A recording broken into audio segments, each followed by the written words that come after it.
The skies over Earth were quiet that Tuesday morning. No one knew that everything was about to change. In a secret room deep underground, a group of scientists stared at their computer screens. Their eyes grew wide as they saw something strange. "What is that?" asked Dr. Sarah Chen, pointing at a blinking dot on her screen. Her colleague, Dr. James Wong, leaned in closer. "I'm not sure, but it's big, and it's moving fast." As they watched, more dots appeared. Soon, there were hundreds of them, all heading towards Earth. The scientists looked at each other, their faces pale. They knew what this meant. Aliens were coming. Within hours, the news spread around the world. People everywhere stopped what they were doing to watch their TVs or check their phones. Leaders from every country met in an emergency meeting at the United Nations. "We need to decide how to respond," said the UN Secretary General, her voice shaking slightly. "Do we welcome them, or do we prepare for war?" The room erupted into loud arguments. Some leaders wanted to send a friendly message to the aliens. Others wanted to launch missiles at them right away. No one could agree on what to do. Meanwhile, in laboratories and universities across the globe, scientists worked day and night to learn more about the alien fleet. They used powerful telescopes and advanced computers to study the approaching ships. Dr. Chen and Dr. Wong led a team at NASA. They worked tirelessly, analyzing every bit of data they could get. After 3 days without sleep, they made a surprising discovery. "Look at this," Dr. Chen said, pointing to a 3D model of an alien ship on her computer. "Their technology. It seems outdated." Dr. Wong nodded, his eyes wide with excitement. "You're right. Their propulsion system is inefficient, and their weapons, they're not as advanced as ours." As word of their findings spread, a strange mood swept across Earth. People who had been scared began to feel confident. Some even started to laugh at the aliens. On social media, memes and jokes about the backwards aliens went viral. Late-night TV hosts made fun of the alien ships, comparing them to old sci-fi movies. Even serious news anchors couldn't hide their smiles when reporting on the primitive alien fleet. World leaders, once divided, now united in their confidence. They held a press conference to reassure the public. "Citizens of Earth," the U.S. president announced, standing tall behind a podium, "we have nothing to fear. Our technology is superior. Our weapons are stronger. If these aliens come in peace, we will teach them. If they come for war, we will defeat them easily." The crowd cheered, waving flags and pumping their fists in the air. It seemed like all of humanity was celebrating their perceived superiority. But not everyone was convinced. In a small office at MIT, Professor Maria Gonzalez frowned as she looked over the data. Something didn't feel right to her. "We're missing something," she muttered to herself. "This is too easy." She tried to share her concerns with her colleagues, but nobody listened. They were too busy planning for an easy victory. As the alien fleet drew closer, Earth's military forces prepared for battle. They polished their advanced fighter jets and readied their high-tech missiles. Soldiers joked about how quickly they would send the aliens running back to wherever they came from. In orbit, Earth's space stations and satellites were on high alert. They were ready to be the first line of defense against the incoming threat. But the mood among the astronauts was light. They bet on how quickly the aliens would surrender when they saw Earth's superior technology. On the ground, people went about their lives with a new spring in their step. They felt invincible, protected by their advanced civilization. Some even looked forward to meeting the aliens, eager to show off human achievements. As the final hours ticked down before the alien fleet would reach Earth, a sense of excitement filled the air. Humanity stood united, confident in their abilities, and certain of their coming victory. Little did they know, their greatest challenge was just beginning. The aliens were about to prove that appearances can be deceiving, and that underestimating an unknown enemy could be humanity's biggest mistake. As the alien fleet drew closer to Earth, the mood among humans grew more playful. What had started as cautious mockery turned into full-blown ridicule. People everywhere couldn't stop laughing at the aliens' seemingly outdated technology. On a popular morning TV show, the host held up a child's drawing of a spaceship. "This looks more advanced than the alien ships," he joked. The audience roared with laughter. Social media was flooded with memes. One showed an old toaster with the caption, "Leaked photo of alien ship's engine." Another had a picture of a TV remote next to some tin foil, labeled "Alien Weapons System." These jokes spread like wildfire, shared millions of times across the globe. Even world leaders joined in the fun. During a press conference, the British Prime Minister quipped, "Perhaps we should send them some history books. They might learn a thing or two about modern technology." Military experts appeared on news channels, boasting about Earth's superior weapons. General Sarah Thompson, head of the Global Defense Force, stood in front of a sleek fighter jet. "Our planes fly faster, our missiles hit harder, and our shields are stronger," she said confidently. "These aliens don't stand a chance against us." In schools, teachers used the approaching alien fleet as a learning opportunity. They asked students to design better spaceships, encouraging them to think creatively. Children drew fantastic vessels with impossible features, certain they could do better than the real aliens. Scientists, too, couldn't resist joining the mockery. At a conference in Tokyo, Dr. Hiroshi Tanaka presented a detailed analysis of the alien fleet's weaknesses. "Their communication systems are laughably simple," he explained, pointing to a diagram. "We could probably hack them with a smartphone." The audience of fellow scientists chuckled, nodding in agreement. They felt a sense of pride in human achievement, certain that their years of research and development had put them far ahead of these alien visitors. In New York City, street vendors started selling alien invasion survival kits. These joke packages contained things like bubble wrap for armor and water guns for weapons. People bought them as gag gifts, never considering they might actually need to defend themselves. Hollywood wasted no time either. Several studios announced plans for movies about the alien encounter. Each plot focused on how easily humans would outsmart and defeat the technologically inferior invaders. Sports teams got in on the action too. The Chicago Bulls basketball team changed their mascot to a goofy-looking alien for their next game. The crowd went wild, cheering and laughing every time it appeared. But amidst all this joking and boasting, a few voices of caution tried to be heard. Professor Maria Gonzalez from MIT continued to express her concerns. "We're being too cocky," she warned during a small gathering of her colleagues. "We don't know enough about these aliens. What if we're missing something important?" Her words fell on deaf ears. One of her fellow professors patted her on the shoulder. "Relax, Maria," he said with a grin. "You're overthinking this. It's going to be a cakewalk."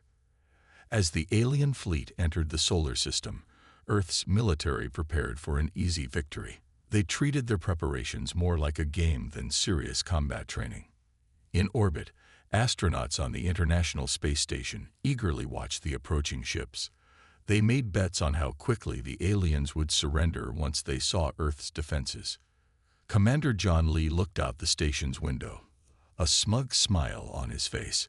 "I give them 5 minutes before they turn tail and run," he said to his crew. They all laughed, imagining the aliens' shocked faces when they realized how outmatched they were. Back on Earth, people planned victory parties for after the aliens' defeat. They stocked up on food and drinks, ready to celebrate humanity's superiority. As the final hours ticked down, no one doubted the outcome. Humans were sure of their victory, blind to any possibility of failure. Little did they know, their overconfidence was about to be severely tested. The aliens had a few surprises in store, and humanity's mockery was about to backfire in a big way. The alien fleet entered Earth's orbit on a sunny Thursday morning. People around the world stopped what they were doing to watch the sky. Some pointed and laughed at the odd shapes of the alien ships. Others took selfies, trying to get the spaceships in the background. Suddenly, all TVs, radios, and phones crackled to life. A strange, deep voice boomed from every speaker.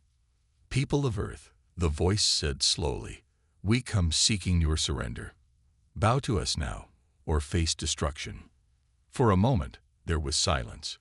Then laughter erupted across the globe. People thought it was a joke. They couldn't believe the aliens were serious. In Washington, D.C., world leaders gathered for an emergency meeting. The room buzzed with chuckles and snorts. "Did you hear that?" the French president asked, wiping tears of laughter from his eyes. "They want us to surrender." The U.S. president stood up, still grinning. "Well, I think it's time we show these aliens who they're dealing with. Let's give them our answer." Meanwhile, in a small lab at MIT, Professor Maria Gonzalez frowned. She was the only one not laughing. "This doesn't feel right," she muttered, staring at her computer screen. "We're missing something important." She tried to call the White House, but no one would listen to her. They were too busy planning their response to the aliens. Back in D.C., the world leaders drafted a message. They decided to broadcast it to the alien fleet. The U.S. president cleared his throat and began to speak. "Alien visitors, we've heard your demand. And our answer is this: no way, we will not surrender. In fact, we suggest you turn around and go home. Your outdated technology is no match for us. If you want to fight, you'll regret it." As he finished speaking, the room erupted in cheers and applause. Leaders patted each other on the back, confident in their strong response. Around the world, people celebrated. They saw the president's message as a sign of strength. In New York, crowds gathered in Times Square, chanting, "Earth, Earth, Earth." In Tokyo, people wore funny alien costumes and danced in the streets. Military bases across the globe buzzed with excited activity. Soldiers joked as they prepared their advanced weapons. They felt like they were getting ready for a parade, not a battle. "This'll be easier than a video game," one young soldier laughed, polishing his high-tech rifle. In orbit, astronauts on the International Space Station watched the alien ships closely. They made bets on how quickly the aliens would retreat after seeing Earth's first show of force. "I say they run after we fire our first warning shot," Commander Sarah Lee said, grinning at her crew. But as Earth celebrated, strange things started to happen. In major cities, traffic lights suddenly went crazy. Cars crashed as the signals changed randomly. In airports, radar screens went blank, forcing all flights to be grounded. At first, people thought these were just odd coincidences. But then, power grids began to fail. Whole cities went dark. Phone networks crashed. The internet slowed to a crawl. Panic started to replace laughter. People who had been joking about the aliens now looked to the sky with worry.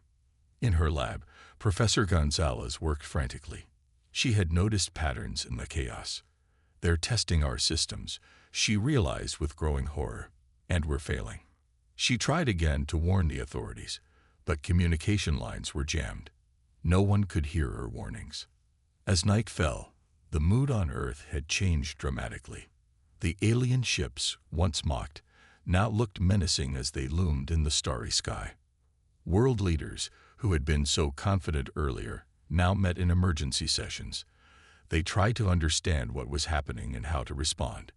In military bases, soldiers stopped joking. They checked and rechecked their weapons, a new sense of unease settling over them. And in homes around the world, people who had planned victory parties now huddled together, wondering what the aliens would do next. The Earth had dismissed the alien threat. Now, as systems failed and fear grew, they realized their mistake.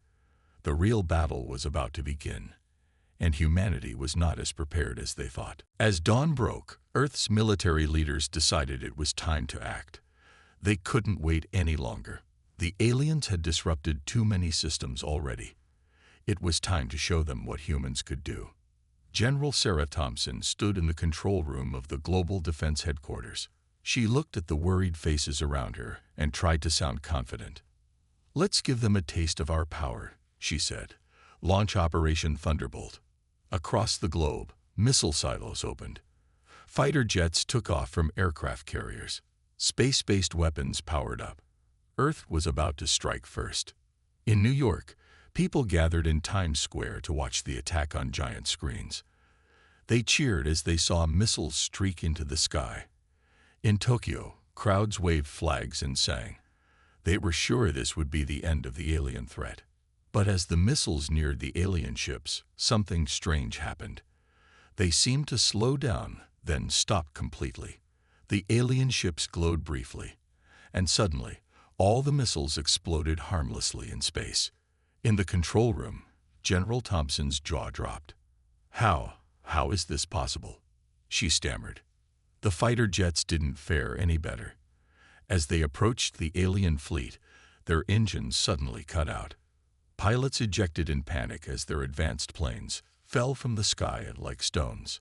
On the ground, people's cheers turned to gasps of disbelief. The easy victory they had expected was not happening. In her lab at MIT, Professor Maria Gonzalez watched the failed attack with growing dread. "Their defenses," she muttered. "They're beyond anything we imagined." She tried once again to contact the military to share her analysis, but the communication systems were still down. She felt helpless, watching disaster unfold. The aliens didn't counterattack immediately. They seemed to be waiting, watching Earth's reaction to the failed strike. In Washington, D.C., world leaders met in an emergency session. The mood was very different from their last meeting. No one was laughing now. How could we have been so wrong? The British Prime Minister asked, his face pale. The U.S. President shook his head. We underestimated them. Badly. As they debated what to do next, reports came in from around the world. The aliens were easily deflecting every attack Earth launched. Missiles, lasers, even experimental weapons, nothing seemed to work. In orbit, the crew of the International Space Station watched in horror. The alien ships, once mocked for their appearance, now seemed terrifyingly powerful. "We need to warn Earth," Commander Lee said. "These aliens, they're toying with us." But before they could send a message, the station's systems went dark. They were cut off, helpless in space. Back on the ground, panic began to spread. People who had been celebrating in the streets now rushed to get home.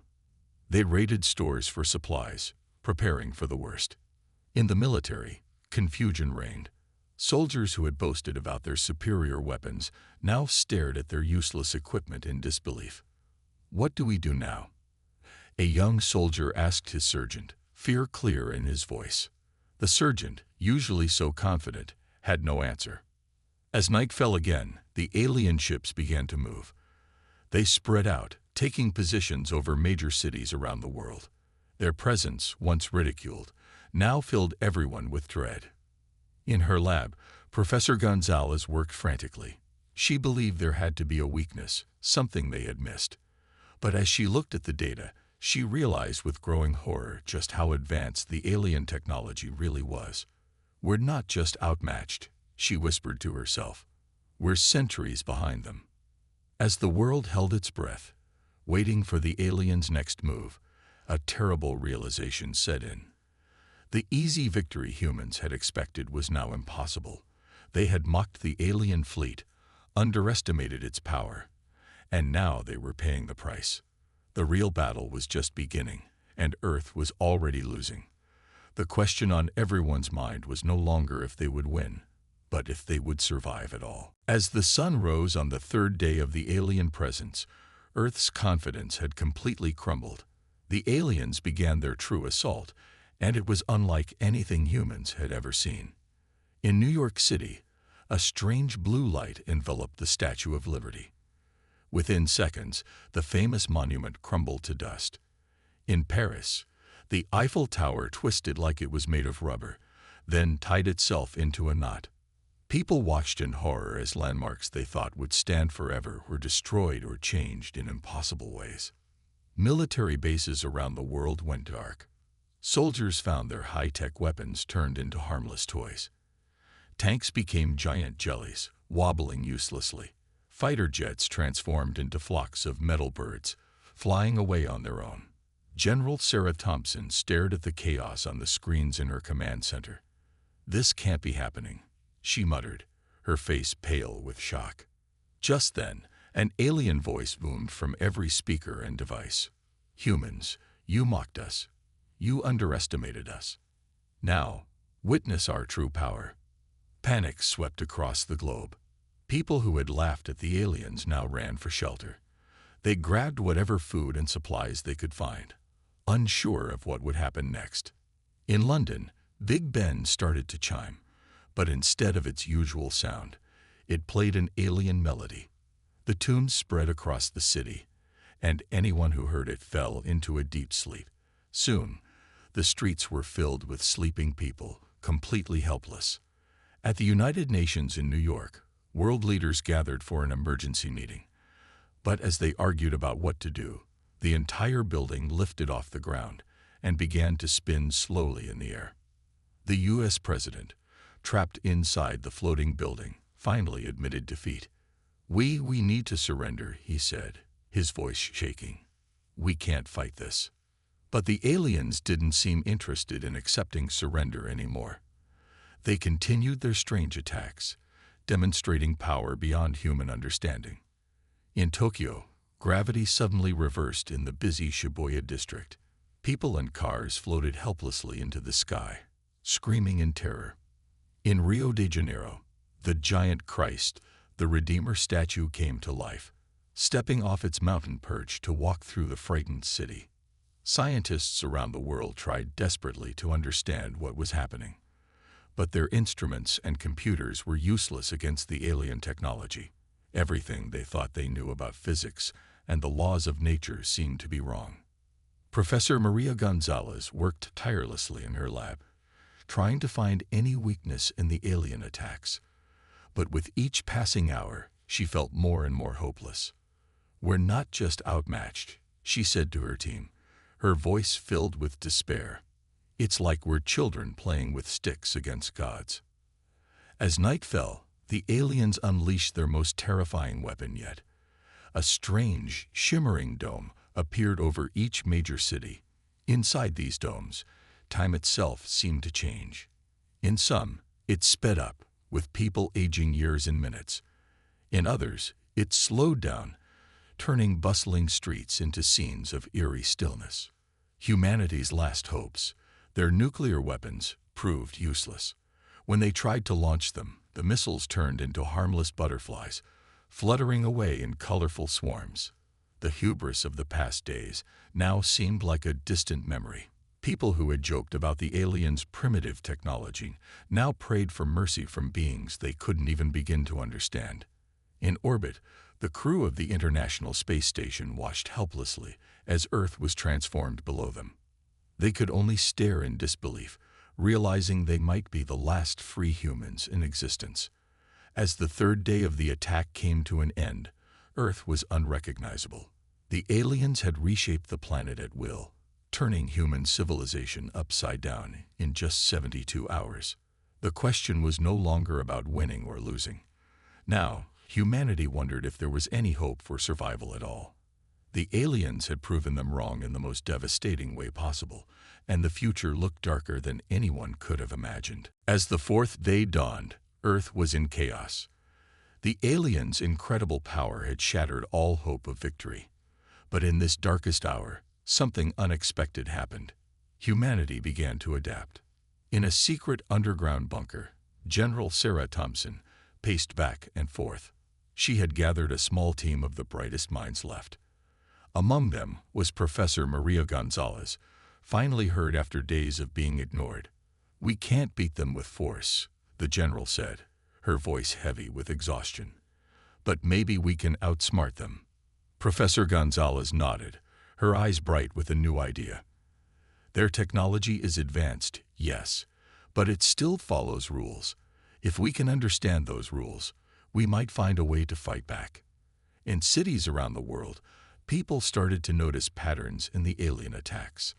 In London, a group of teenagers realized that the sleep-inducing chimes couldn't penetrate certain materials. They began building safe rooms lined with these substances, creating pockets of resistance. In Rio de Janeiro, a team of engineers studied the walking Christ the Redeemer statue. They discovered that its movements could be predicted using complex math. This knowledge helped them evacuate people safely. Even in the time-warped domes, humans found ways to cope. In New York, where time moved faster, people organized rapid education programs. Children grew up learning skills to fight the aliens in just a few Earth days. In Tokyo's slowed time zone, scientists took advantage of the extra time. They conducted years of research in what felt like hours to the outside world, desperately seeking weaknesses in alien technology.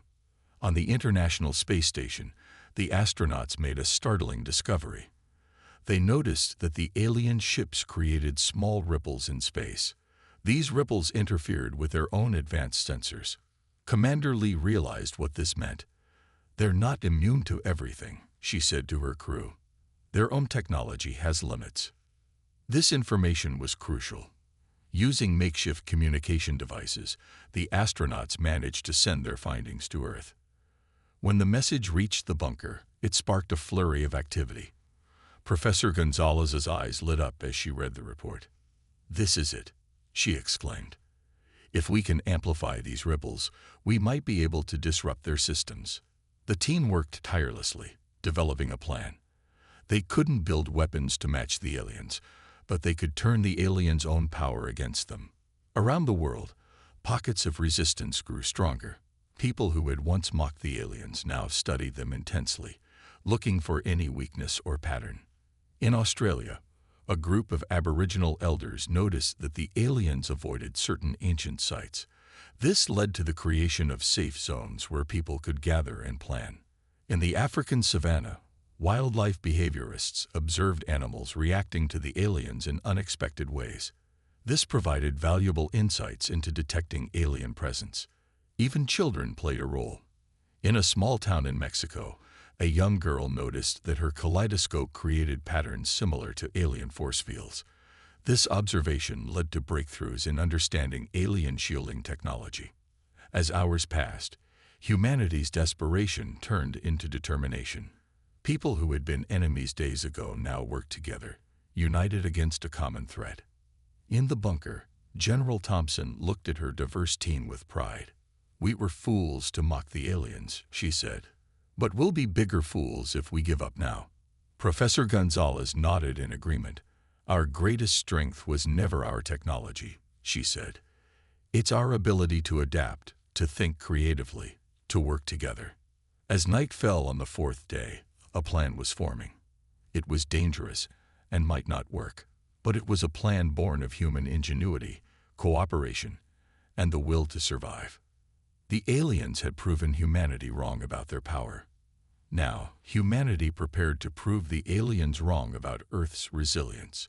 The final battle was about to begin. And this time, humans were ready to fight with their minds, not just their weapons. The final day of the alien invasion dawned with a tense calm. Across the globe, humans prepared for their last stand. It wasn't an army that assembled, but a network of minds and machines, ready to launch humanity's cleverest counterattack. In the underground bunker, General Thompson and Professor Gonzalez stood before a makeshift control panel. Screens showed feeds from around the world, where teams waited for the signal to act. "Are we ready?" the general asked, her voice steady despite the pressure. Professor Gonzalez nodded, determination in her eyes. "As ready as we'll ever be." The plan was complex yet elegant, using the knowledge gained from days of observation and the astronauts' discovery. They had created a system to amplify the spatial ripples caused by alien technology. The goal was to create a massive worldwide disruption. At precisely noon, the signal was given. Around the world, people sprang into action. In New York's time-accelerated dome, a team activated a device that pulsed in sync with the alien field. In Tokyo's slowed time zone, scientists initiated a counter-frequency that had taken them subjective years to perfect. On every continent, in every major city, similar actions were taken. Each one alone seemed small, but together they formed a global web of resistance. At first, nothing seemed to happen. The alien ships remained motionless in the sky, their strange effects still warping reality on the ground. But then, slowly, things began to change. In London, the sleep-inducing chimes faltered. People who had been slumbering for days began to stir. In Rio, the walking statue of Christ, the Redeemer, stumbled, its movements becoming jerky and uncoordinated. The aliens, for the first time, seemed caught off guard. Their ships began to move erratically, as if confused. In the bunker, Professor Gonzalez watched the readings with growing excitement. "It's working," she exclaimed. "Their systems are destabilizing." But the aliens weren't defeated yet. They launched a fierce counterattack, unleashing strange energies that crackled across the sky.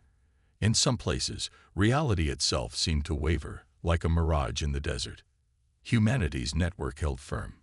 People who had once laughed at the aliens now fought with everything they had. Children in Mexico adjusted their kaleidoscopes, fine-tuning the disruptive frequencies.